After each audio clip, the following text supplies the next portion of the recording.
one actually has 2 blade arms, because it's got one that's like a saw and one that's just swords.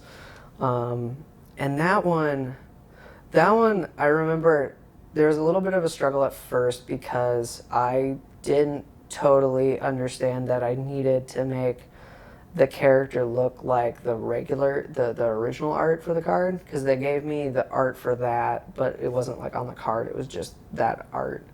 And some other concepts to like reference, and they're like, yeah, make him like these razorkin and like,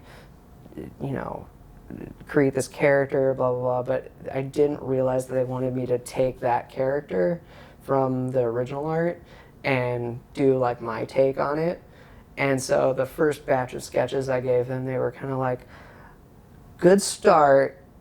Can you make the character look more like this character? And I was like, yes, I can do that.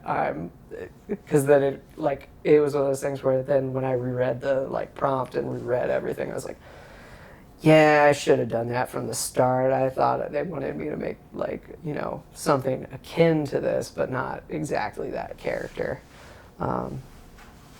And so I had to kind of like redo the drawing, same angle and everything, and tweak some of the character design choices.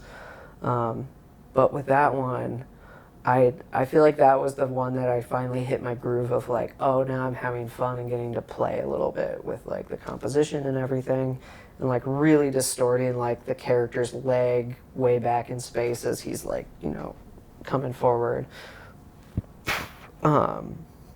And with that one, it was, I think I was working on that one. I decided to do Lotus Con last year, and I don't know if you know much about that show, but it was one that universally, like the attendees and the artists there were like, it was really bad. And there was some drama that went down with like one of the people who organized it after the con because he didn't pay his judges or anything like that. And so that whole weekend I was working on Unstopable Slasher because that's how slow it was, as I was able to sit behind my booth and work on that. And I even used another magic artist, Ben Hill. I asked him for help with reference for like the leg of the character like going back in space and how they're really like dramatically stepping forward. And so like he and I took some photos like at the con, and then I used those as reference.